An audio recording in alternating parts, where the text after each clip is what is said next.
warahmatullahi wabarakatuh. Innal hamdalillah nahmaduhu wa nasta'inuhu wa nastaghfiruh wa na'udzu billahi min shururi anfusina wa min sayyiati a'malina. May yahdihillahu fala mudilla lahu wa may yudlil fala hadiya lahu. Asyhadu an la ilaha illallah wahdahu la syarika lah. Wa asyhadu anna Muhammadan abduhu wa rasuluh. Allahumma sholli wa sallim wa barik ala Muhammad wa ala alihi wa ashabihi ajma'in wa ba'd. Jamaah rahimakumullah, pada kesempatan pagi hari ini kita membahas tafsir surat Al-Baqarah 154. Karena ini sering disalahpahami di masyarakat. Wala taqulu, janganlah kalian mengatakan lima yuqtalu, terhadap orang yang terbunuh fi sabilillah, di jalan Allah, amwatun, mati. Jadi janganlah kalian menyangka, mengatakan orang-orang yang terbunuh di jalan Allah itu mati. Wal ahyaun, bahkan mereka hidup, sebenarnya mereka hidup.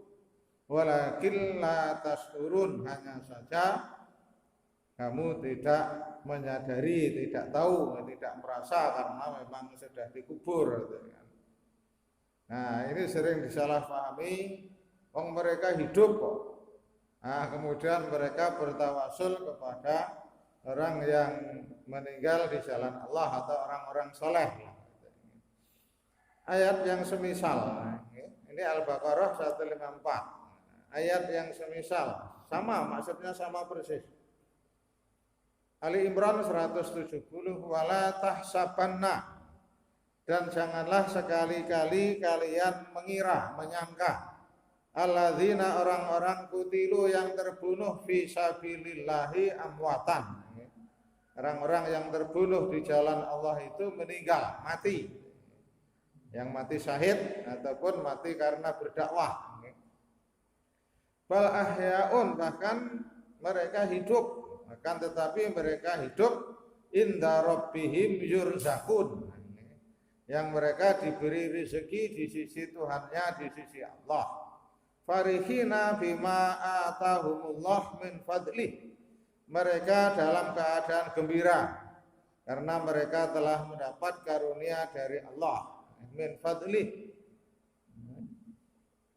Wastabsiruna billadzina lam yalhaqu bihim min khalfihim, dan mereka bergembira terhadap orang-orang yang masih tinggal di belakang, yang belum menyusul mereka, kaum muslimin yang belum meninggal. Mereka menunggu. Alla khaufun alaihim walahum yahzanun, mereka sama sekali tidak ada rasa takut, rasa khawatir, juga mereka tidak bersedih. Nah, jamaah rahimakumullah, ini kan masalah gaib. Mereka hidupnya seperti apa kan kita tidak tahu, karena memang sudah gaib, beda alam. Nah, maka tadi karena ayat ini dohirnya memang mereka hidup, nah, maka mereka bertawasul. Nah, dalam kaidah tafsir, maka tafsir yang paling utama yang harus didahulukan adalah tafsir bil ma'thur. Tafsir bil ma'thur itu menafsirkan ayat dengan ayat yang lain yang lebih detail. Kadang ayat itu sifatnya umum, nah, kemudian dijelaskan dalam ayat yang lain yang lebih rinci. Kalau tidak ada ayat, nah baru ke dalam hadis Nabi. Ketika hadis Nabi tidak ada, maka para sahabat, nah itu urut-urutan tafsir yang kaitannya ibadah dan juga hal-hal yang gaib, karena itu memang bukan wilayah akal, bukan wilayah manusia, tetapi kaitannya dengan dalil. Nah, coba kita perhatikan ayat berikut di dalam surat Yasin, yang ini ceritanya orang yang dibunuh karena dakwah Nabi Allah. Ada yang mengatakan nabi, ada yang mengatakan ulama. Nah, ketika salah seorang di antara dai Allah, ada yang mengatakan tadi nabi, maka ketika mereka dibunuh oleh orang-orang kafir, maka ketika dia mati, qila dukhulil jannah, dikatakan kepadanya masuklah ke surga.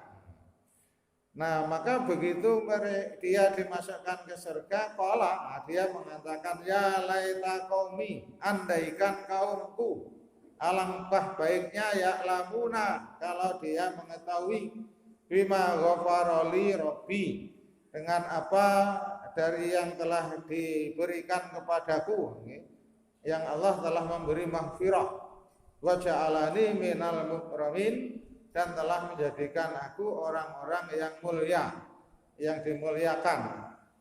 Nah, jadi roh nabi yang telah dimasukkan surga tadi, dia hanya berandai saja, andaikan kaumku mengetahui, karena perjuangannya, karena dakwahnya, Allah telah mengampuniku dan menjadikan aku orang yang mulia.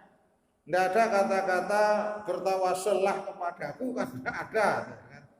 Aku sehurip, maka bertawasullah kepadaku, sama sekali tidak ada. Nah, cuma pengharapan dari orang yang telah masuk surga tadi, andaikan kaumku mengetahui aku masuk surga karena berdakwah di jalan Allah. Nah, itu jadi pengandaian saja. Ya, mereka juga sudah tidak bisa berbuat apa-apa, kan? Mereka hidup sudah masuk surga, tapi sekali lagi mereka juga tidak bisa berbuat apa-apa dengan yang ada di dunia, dengan manusia yang masih berada di dunia. Mereka hanya berharap saja, misalnya andaikan kaumku tahu dengan apa yang telah diberikan Allah kepadaku, aku dijadikan orang yang mulia, orang-orang yang dimuliakan. Nah, itu ayat, jadi ditafsirkan dalam ayat. Hadis Nabi sekarang dari Ibnu Abbas, ini riwayat Imam Ahmad. Ibnu Katsir ketika menafsirkan ayat tadi, maka Ibnu Katsir ini tafsir yang paling standar, paling bagus itu kalau saya memang Ibnu Katsir, karena beliau kalau menafsirkan biasanya ayat-ayat yang semisal itu dikumpulkan. Jadi ayat ini ada ayat yang lain, jadikan satu, saling menjelaskan. Kemudian setelah ayat baru hadis. Setelah hadis baru pendapat para sahabat. Nah, pendapat beliau itu paling akhir. Nah, baru setelah itu beliau beristihad. Jadi urut, jadi tidak hanya dengan akal, tapi urutannya tadi fil maksur dulu, nah baru setelah itu dengan istihad. Kalau Rasulullah Shallallahu Alaihi Wasallam, kita baca saya terjemahnya agak panjang maksudnya. Ketika sahabat-sahabat kalian meninggal pada perang Uhud, banyak yang terbunuh dalam perang Uhud itu, Allah Azza wa Jalla menjadikan ruh-ruh mereka di dalam rongga burung-burung hijau. Di ruhnya para syuhada, itu dibawa oleh burung-burung yang berwarna hijau yang berterbangan di sepanjang sungai-sungai surga. Nah, itu sudah masuk surga ya, para mujtahid, para syuhada yang gugur di medan perang. Nah, mereka sudah mendapat kemuliaan. Nah, maka dikatakan hidup tadi. Makan dari buah-buahan dan kembali ke lampu-lampu dari emas di bawah bayangan ars. Itu kemuliaan orang yang mati syahid. Ketika mereka mendapatkan lezatnya makanan dan minuman serta tempat tinggalnya yang baik, mereka berkata, ingat saudara-saudaranya yang masih di dunia, duhai sekiranya, di sini sama pengharapan orang yang mati syahid, sekiranya saudara-saudara kami mengetahui apa yang telah diperbuat Allah bagi kami, tentulah mereka tidak akan zuhud, menghindari terhadap syihad. dan tidak menjadi takut dalam peperangan. Nah itu di pengandaian orang yang telah mati syahid, andaikan tahu. Mereka juga tidak bisa memberitahu yang ada di dunia, nah cuma dikabarkan oleh Allah dan Rasul. Mereka tidak bisa, mereka alamnya sudah beda. Jadi bukan mereka yang menyampaikan, tetapi Allah melalui ayatnya dan juga Nabi melalui sabdanya. Mereka hanya berharap saja. Maka Allah Azza wa Jalla berfirman, aku akan menyampaikan perkataan kalian pada mereka. Jadi ketika mereka berharap, andaikan kaumku tahu, mereka sungguh tidak akan takut untuk berperang. Nah, maka Allah kemudian berfirman, aku akan menyampaikan perkataan kalian kepada mereka.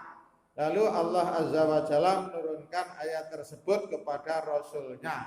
Dia ada asbabun nuzulnya tadi ya. Asbabun nuzulnya bukan di dunia tetapi di surga. Karena para syuhada yang telah meninggal tadi berharap andaikan kaumnya mengetahui tentang kemuliaan orang yang mati syahid, orang yang berperang di jalan Allah kemudian mati syahid. Nah, ayatnya tadi, janganlah kamu mengira bahwa orang yang gugur di jalan Allah mati, bahkan mereka hidup di sisi Tuhannya dan mendapat rezeki. Surat Al-Baqarah 184 tadi. Hadis yang lain menceritakan, kalau yang tadi ceritanya tentang Al-Baqarah 184, nah kemudian yang berikutnya yang Ali Imran 170. Nas'alu, kami para sahabat maksudnya pernah bertanya kepada Abdullah bin Abbas mengenai ayat ini. Wala tahsabanna tadi dan seterusnya tadi. Janganlah kalian menyangka orang yang mati syahid itu mati, tapi mereka hidup di sisi Allah dan mereka diberi rezeki. Ali Imran 189 170 ini tadi. Dia berkata, kami dulu pernah menanyakan hal itu kepada Rasulullah dan beliau menjawab, roh mereka berada di dalam rongga burung hijau. Nah, sama dengan hadis tadi, cuma akhirnya agak beda. Yang mempunyai banyak pelita yang bergantungan di arus. Ia dapat keluar masuk surga sesuka hati, kemudian beristirahat lagi di pelita-pelita itu. Kemudian Rabb mereka menengok mereka seraya bertanya, berkata, apa kalian masih menginginkan sesuatu? Nah, mereka menjawab, apalagi yang kami inginkan? Kami mana tadi? Mereka menjawab, apalagi yang kami inginkan kalau kami sudah dapat keluar masuk ke surga sesuka hati kami. Nah, kami sudah tidak menginginkan apa-apa lagi ya Allah, karena kami sudah masuk surga. Kapan saja boleh keluar masuk surga. Lalu Allah terus mengulangi pertanyaan itu. Apa masih ada yang perlu dikasih? Mau minta apa? Nah, sampai ditanya berulang-ulang oleh Allah sampai 3 kali. Nah, ketika mereka melihat kalau mereka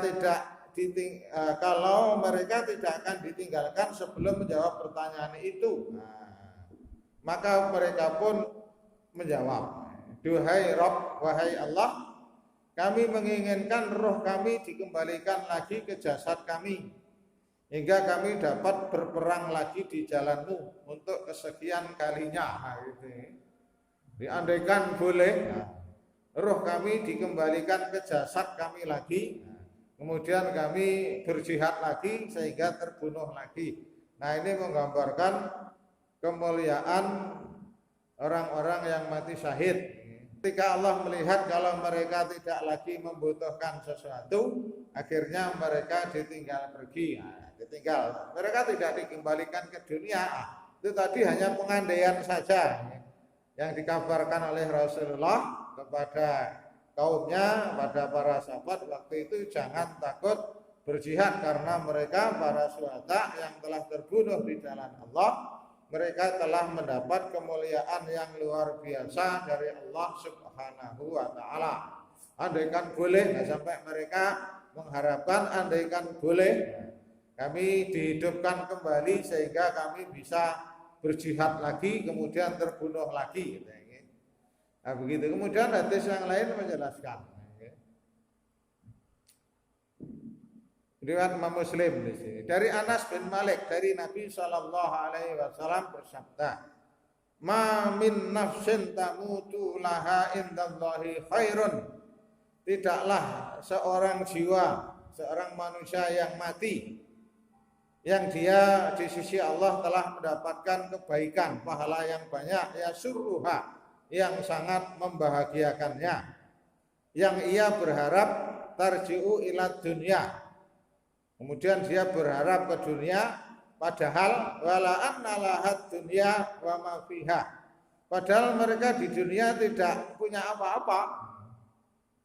Tapi mereka pengen ke dunia. Jadi tidak ada seorang pun yang telah mati, ia telah mendapatkan balasan dari Allah di surga, kok pengen kembali ke surga, kembali lagi ke dunia, ilas syahid, nah, kecuali orang yang mati syahid. Jadi kalau orang yang mati syahid itu di sana masih pengen lagi ke dunia, kemudian pengen perang lagi, gitu ya.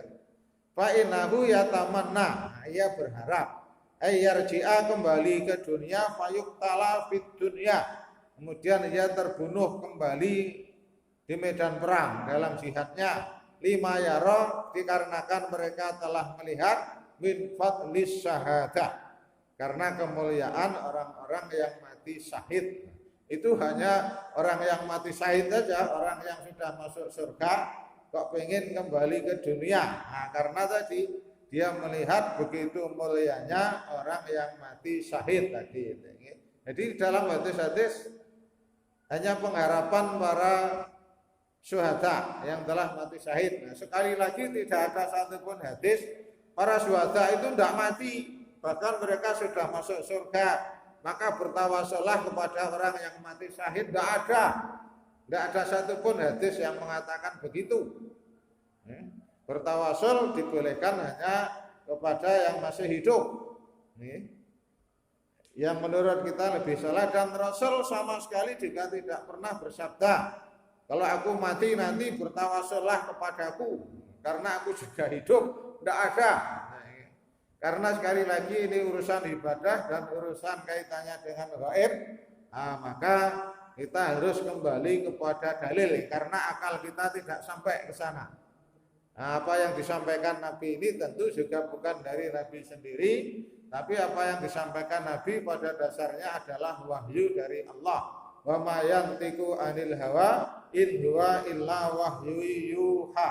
Tidaklah Muhammad itu berbicara karena hawa nafsunya, tetapi apa yang disabdakan Nabi itu adalah wahyu dari Allah. Nah, begitu. Jadi masalah orang yang mati syahid, nah, mereka memang masih hidup dan mereka sudah berada di surga, tapi sekali lagi mereka sama sekali sudah tidak bisa berhubungan dengan yang ada di dunia.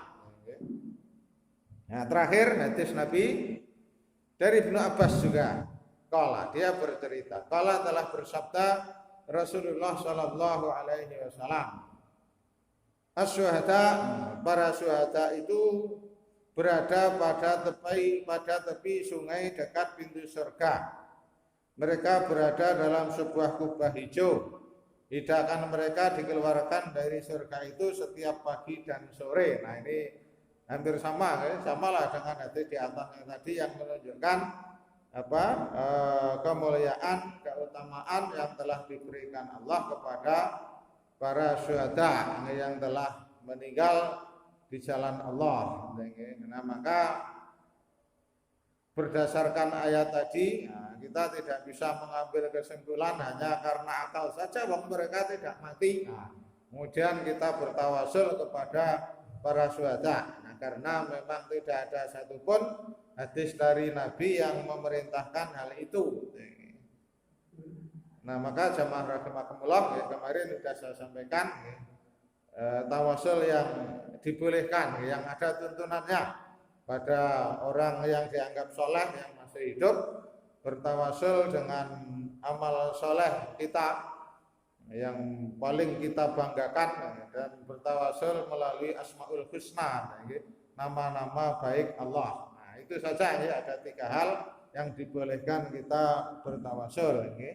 Saya kira itu yang bisa saya sampaikan. Tidak banyak, tetapi semoga bisa kita ambil pelajaran, bisa kita amalkan. Demikian.